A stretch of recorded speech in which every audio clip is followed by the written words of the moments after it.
What is going on, everybody? It's Alex coming back at you with another video. And today we are doing the Dolphins 7-round mock draft. So saving the Patriots for last because we are going to be doing the playoffs.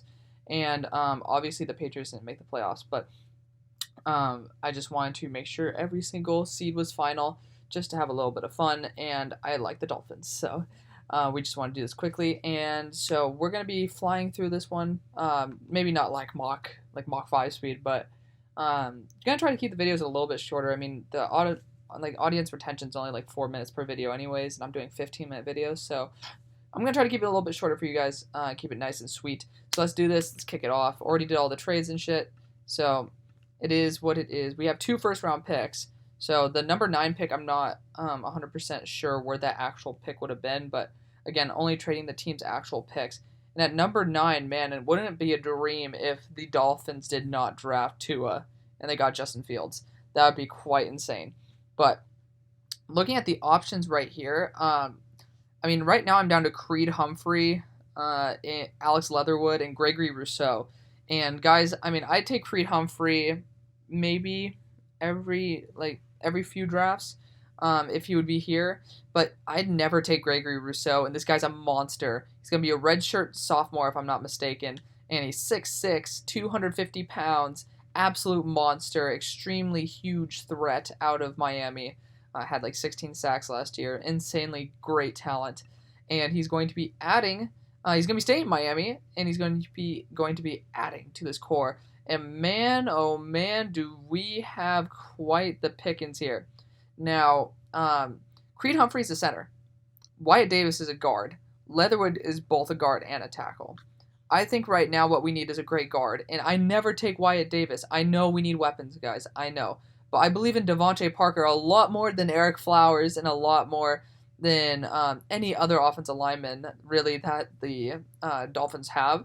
And Wyatt Davis is ready. You should watch how big J.K. Dobbins' holes are. And right now I'm between Rondale Moore and Wyatt Davis, but let's have some fun here. Let's get Wyatt Davis. Of course, what's fun? Offensive and defensive lineman, right? Yeah, I know, guys.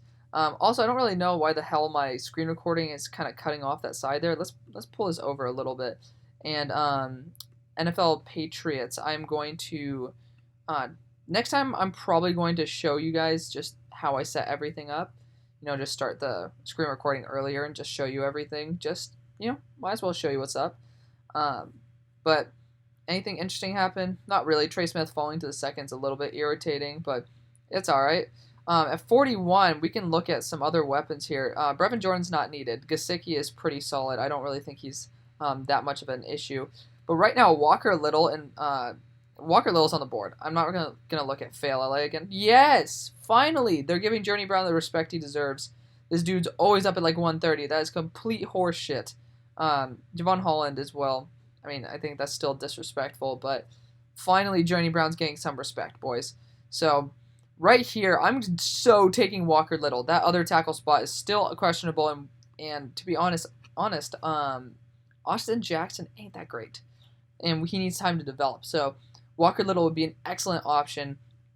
Adding to this team's versatility is key here. So, I mean, again, we need some weapons, but I'm not seeing any, like, really good right here. And I'm thinking maybe waiting to the next round to get Tamori and Terry because I'm not too excited about the weapons. Tutu Atwell would be fun as well. But we do need a safety ever since we lost our good old friend to my Pittsburgh Steelers. I'm literally blanking on his name. Wow. Minkah Fitzpatrick. So Javon Holland's an option here, but Ardarius Washington could be the pick, guys. He is fun. But let's keep it interesting. Caden Stearns is an excellent safety, someone with very high potential. I love that type of pick for the Dolphins. He's more of an all-around type of safety. Very, very fun to watch. And I gotta admit, though, I like to watch his counterpart. Again, blanking on his name. Let's check it out right now. Where is he? He's all the way down here, guys. B.J. Foster. You guys should watch some tape on B.J. Foster. He is fun to watch. Of course, Tamori and Terry goes 11 picks early, and Tutu Atwell is gone as well, which is unfortunate. But there is plenty of options here. But I think that we're going to be going for a Marquez Stevenson down the line, or like maybe like a Trey Walker, Reggie Roberson. I think that's probably the best idea. They're kind of fucked right now, if we're going to be 100% honest, with how everything's turning out with COVID. But again, now we're seeing that we drafted the safety a little bit early. Jalen Mayfield falling is insane. I would almost take him right here. But again, we can't. Well, you can't take a first-round tackle and then take somebody in the third to replace them. That's just a little bit too unrealistic. But something that we could be taking here is Najee Harris. Adding him to that running back group with Breida and, I mean, again, blanking on names here, guys. I definitely know who the fuck these guys are. The guy out of Arizona State. And he was not good last year. I cannot believe I'm blanking on his name, and it sucks. But Najee Harris could be adding to this running back core, similar to how they built it in San Francisco with a large amount of versatility. And Najee Harris has versatility at its core, and he is an excellent option here. I think that he is going to be the pick, especially given the fact that we don't really have much else. So Najee Harris is an amazing value pick. I have him as an early second round type of player. One of my favorite running backs in this class. So love him to death. Definitely worth that pick. Chuba to the Steelers would be beautiful as well. I love Chuba. I thought he was a little overrated when people were saying he was like mid first, early first. I was like, nah. But definitely third round. He's easily worth that type of pick. I think that'd be excellent. Desmond Ridder going to be taking the reins over in Tampa Bay would be pretty sick as well. Now we can look at some wide receivers. Daz Newsome could be a good option here. Again, not going to get Justin Ross. If I were going to get him, it would be in the second round. I think that would be the most logical place for him to fall that far. But, honestly, we could just wait for Marquez Stevenson here. We got to see what other options available. Daz Newsome is actually pretty damn good. He is a type of slot wide receiver that I like to see, very solid route running. But let's just see what else is available. And really, there's nothing that great in terms of value. So, guys, let's have some fun and get Daz Newsome here. He's a solid route runner, can add with Devontae Parker, who's much more of a possession-type wide receiver. And later in the next round, we'll get our speedy wideouts, right? So, let's have a little bit of fun here. Again, Justin Ross, obviously, he's insanely talented. Definitely taught like a 1 to 2. He's not worth 108. It's just bullshit why they have him all the way down there. It's just kind of ridiculous. It's ridiculous, guys. Just to put it bluntly. Tanner Morgan to the Washington football team. Hopefully, Washington Red Tails. I love that idea. That would be probably the best thing that they could have done. But right here, we are going to be taking Marquez Stevenson. I've watched this guy in person. Absolute burner. I love him to death. He is so fun to watch. He is so fun, guys.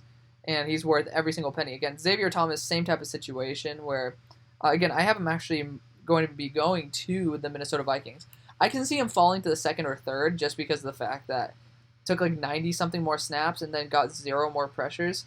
But, he's still insanely talented. I think he's second to third round at worst. So we'll see how he does this year, if they even play, to be honest. I think the MAC already canceled its year, but who gives a fuck about the MAC, right? The MAC ain't shit. So, of course, that's coming from a person who's in the AAC. And yeah, we have all the pride in the world for being not a Power 5 conference. So at this spot, we can look at the needs here. And linebacker, okay. Tight end. We probably should just get the best value for our pick here. And interior defensive lineman, it is technically a need. I don't know why it is. Christian Wilkins was a beast. And we already got Lorenzo Neal in literally the last draft, so we're not going to do that. Let's just see if there's anybody good here, Let's see. I have not updated this in months, so beware. Max Borghi still on the board? That's some bullshit. Again, Brady White is so not a second-round type of guy. C.J. Verdell I could see as this. I love B.J. Foster. Jacoby Stevens as well. De'Aaron King I could see more as like a fifth-round player, if we're going to be 100% honest. And Brady White's undrafted. His talent is great, but he's 25 fucking years old, man. So, again, Shane Buechele, love this guy. But honestly, if we're gonna go after somebody, it's probably gonna be Tuff Borland. So let's look at Tuff Borland, just a type of guy who could be a solid rotational linebacker. Tuff Borland out of the Ohio State University. I think he played through an Achilles tear, if I'm not mistaken. That is one tough dude, to put it horribly bluntly. If Lorenzo Neal's still here, we're gonna take him. And he is, might as well. It's 30 picks ahead. Big fucking deal. You get some extra rotation on the interior defensive line. Nothing too big in the frills there, and that is going to be our last pick, unfortunately. The no frills pick, but let me know what you guys think. Again, I'm trying to keep these videos shorter. It's kind of hard to do when you have to give a idea, like a full rundown of how a player would fit into a team. But again, only keeping you guys for 3 to 4 minutes max, and I'm trying to make sure that that is a little bit longer. So if you guys like these videos, give me a thumbs up, hit that subscribe button. If I'm not mistaken, we are at 60 subs, which is awesome. Again, probably going to drop after saying that, but for the time being, I appreciate it. Let's look over these picks. We got our future at edge, potentially like a Khalil Mack type of guy. You have every single thing that you could ever want in an interior offensive lineman. You got another stud tackle. You got somebody to replace Minka in a very solid way.